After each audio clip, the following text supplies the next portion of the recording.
The series Young Sheldon essentially accentuates all the excellent characteristics of Sheldon Cooper and answers the questions pondered by fans over 12 seasons of The Big Bang Theory about just how he became the way he is now.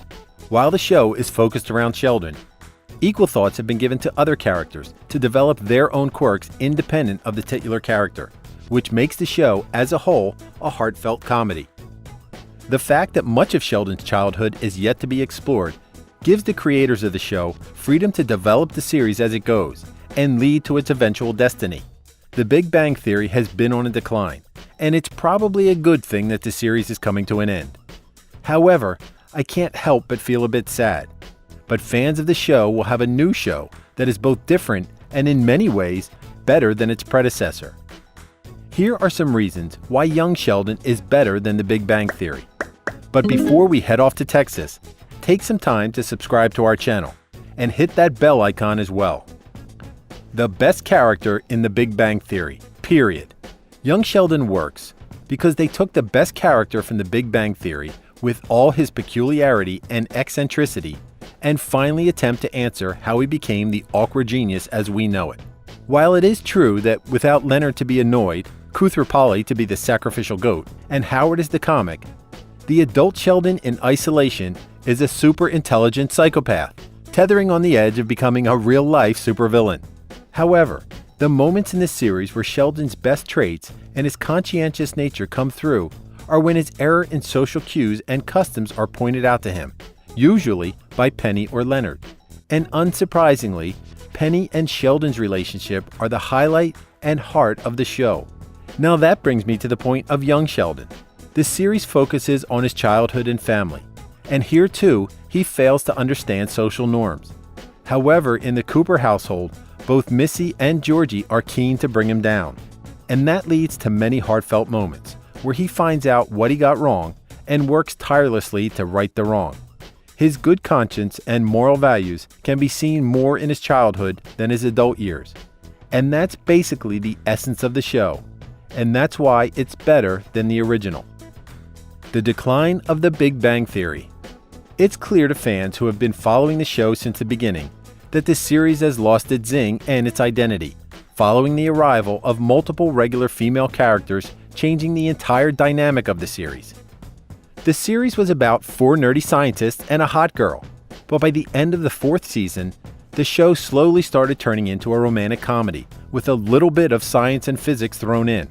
However, with Young Sheldon, the creators Chuck Lorre and Steve Malero seem to know what the show's identity is, at least as of now, and are sticking to it. It is above all else a Malcolm in the Middle-esque type show, about the main character and his family growing up in rural Texas, and most of the story revolves around that. Coming-of-Age Story. The Coming-of-Age Story is a compelling and personal journey that everyone has to make at some point. And that's why it's such a relatable and human subject portrayed extensively in film, literature, and music. This series is a fresh take on the coming-of-age story, with the main difference being that we already know the future of the main character. It follows in the footsteps of Boy Meets World, Malcolm in the Middle, and Fresh Prince of Bel-Air. And like those series, Young Sheldon is helmed by a very talented young actor. God bless Ian Armitage and his uncanny portrayal of young Sheldon Cooper, everyone's favorite megalomaniac. More than just about Sheldon.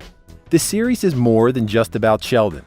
His twin sister Missy brings the biggest laughs with her perceptive jokes and keen observations of the Cooper household. And through his older brother George, we get a look at the pressure of having a genius as a younger brother, who also happens to be in the same grade as him, the loving side of his mother Mary, the goofiness of his father George, and his meemaw, and their shared concern for the children despite vastly different personalities, makes the show as warm as any other family comedy drama. Different format. While The Big Bang Theory is a multi-camera show, the creators chose the single-camera format for Young Sheldon, and it has paid off. The laugh track is a great tool to have, simply because it works. But it has been too overused in sitcoms over the years. People are tired of it by now. I would implore you to watch a few YouTube videos of The Big Bang Theory without the laugh track. There is so much dead space on air with the laugh track, whether the joke is funny or not. It simply proves a point that not all shows need one. Young Sheldon has rightly forgone the laugh track, instead focusing on developing characters and let the comedy flow naturally instead of trying to instigate forced laughter. They have succeeded in doing just that. Narrative voiceover by Jim Parsons. Many wonder if anyone other than Jim Parsons could have done justice to the character of Sheldon. So fans were ecstatic when the casting directors found the perfect match in Ian Armitage. However, fans are still going to miss Parsons, the OG Sheldon. The Big Bang Theory is in its farewell season, and fans will hate saying goodbye to some great characters. But a part of Sheldon is still alive with the voiceover narrations by Parsons in Young Sheldon. Which series do you like better, The Big Bang Theory or Young Sheldon? Let us know in the comments. Give us a good old thumbs up if you liked the video, and give us a sub if you agree with what we just said in this video.